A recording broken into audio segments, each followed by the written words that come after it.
Helena has tried to call in a couple times and keeps dropping the web connection. Oh, no. So let's talk with Helena in England. Yeah, for as long as we can. Helena, welcome back. We are so happy you're calling in again. We'll try and make sure we get your call in case you drop again. Hello, thank you. Yeah, sorry, I think it's internet here. It's just a bit funny. No worries at all. What can we help you with today? Yeah, I just wanted to know the best way to describe, when someone dies, the best way to comfort someone or to explain it without using, the afterlife. Yeah, that's a huge question, especially today. I feel like is very weird, just because for a lot of people, this is a day where they have to contend with the death of a loved one. Yeah, I'm having the same issue coming up. Hey, well, lots of empathy for you there, for sure. For me, I remember talking about this with my family when I went back to kind of deal with my dad's death back in 2019. And they were all very religious, still are.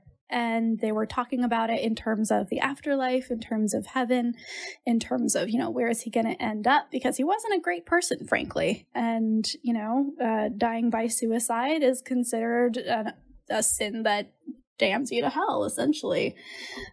So there was a lot of really stressful conversations happening internally where they were all like, where is he? Where did he go? And are we going to see him again? And are we happy about that or not? And they looked at me and they were just like, what are your thoughts on this? Because you clearly are operating in a completely different paradigm. And there was this conversation, and the way I put it was there was a world before my dad existed, and now it's back to that world where my dad doesn't exist anymore, right? If we can conceive of a world where someone doesn't exist yet, then we're just going back to a world where they don't exist afterwards.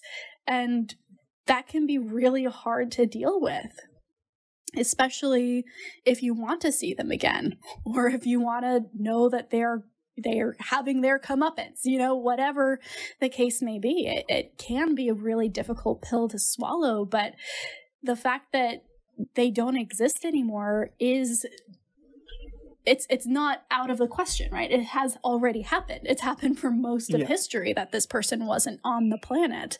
And then they were for a little bit, and now they're not anymore. And the difference is just what they did while they were on Earth, I don't know. I don't know if that's helpful. It's not platitudes for sure, but no, yeah, it's just so my dad's got terminal cancer, and my daughter's got to that stage when she's aware of who he is. Yeah. And it's just next, obviously going forward, how do you explain how do we explain it to her as a non-religious family? Yeah.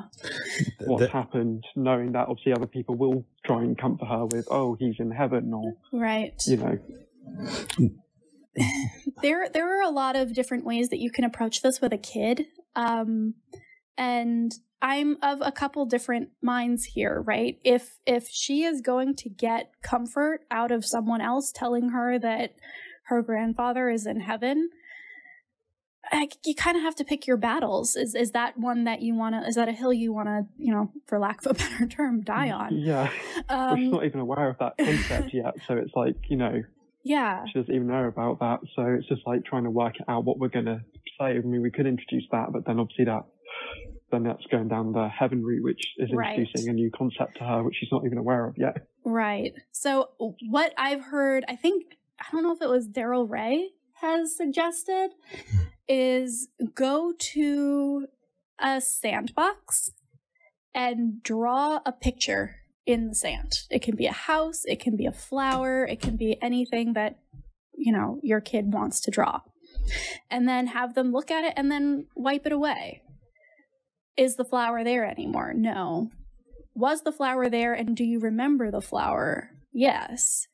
And that's really the important part, right? This was an experience that you had, you drew something, you remember it, you did that together, and now it's gone, but that doesn't mean that those things didn't happen and weren't valuable.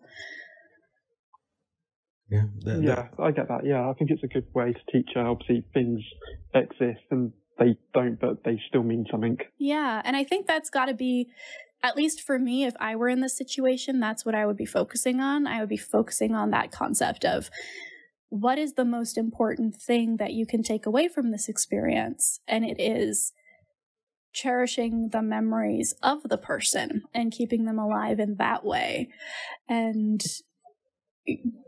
to me, another thing to remember is kids, especially if your daughter doesn't already have a concept of heaven, she's not going to have to deal with the loss in the same way that somebody who was told heaven existed and then, that got taken away is going to. If any of my siblings or my mom deconvert at any point, they're going to deal with my dad's death all over again in a very different way than I did, because at the time I had already come to the conclusion that there was no heaven.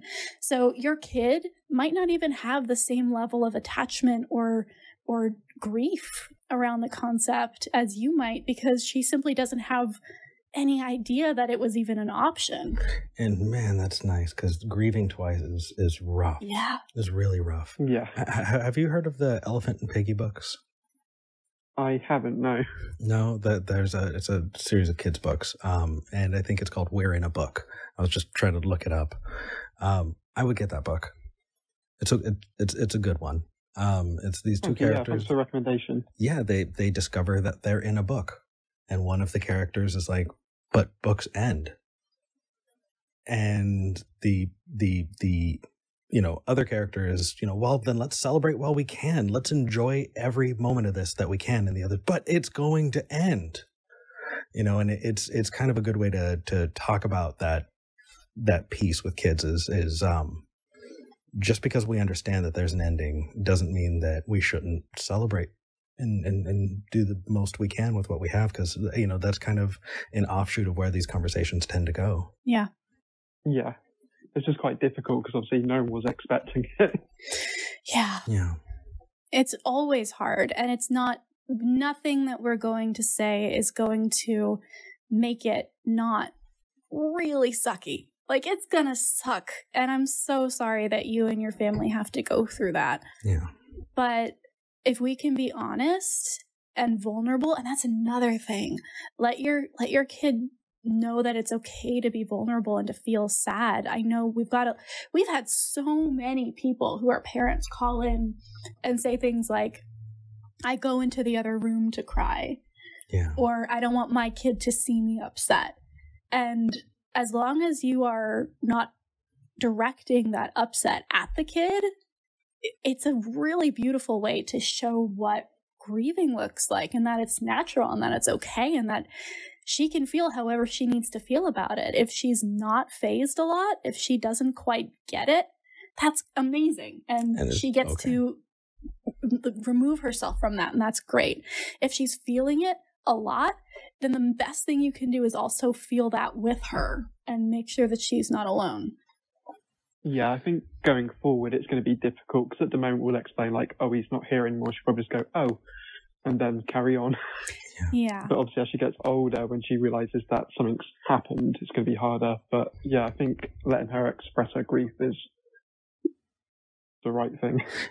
And also, if you can get to a therapist, getting a professional who can get to know you and your child and what the specific needs of your family is. It may be different. I mean, we're just two assholes on the internet, so this is not medical advice. No, by no means.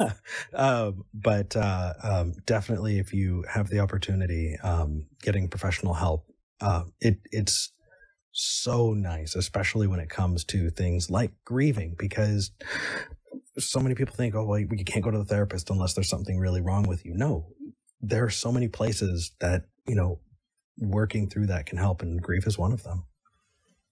Yeah. What was the book called again? Sorry, I just want to make sure I get it down properly. Oh, no problem. It's called We Are in a Book.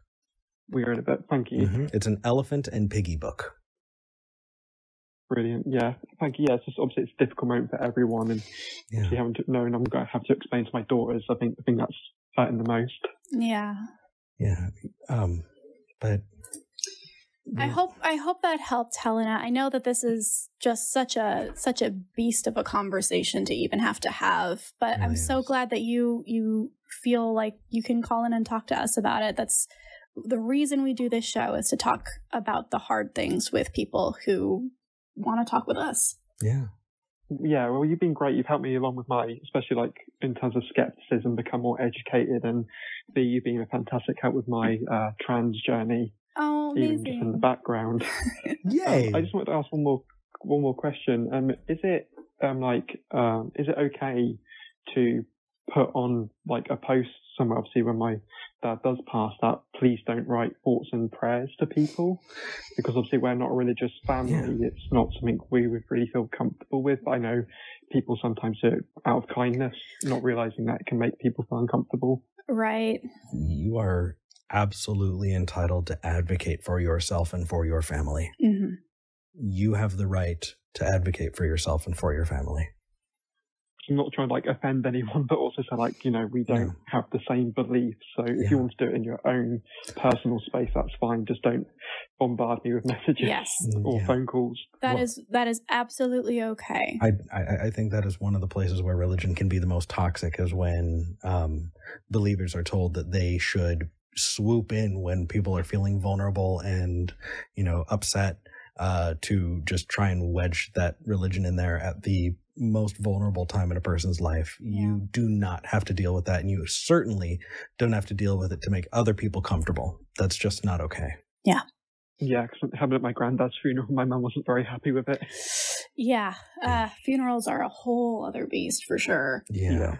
But like, we're a non-religious family, so we're fine with, the funeral side, because, we're probably not going to have that much anyway with COVID and everything. But... That's fair.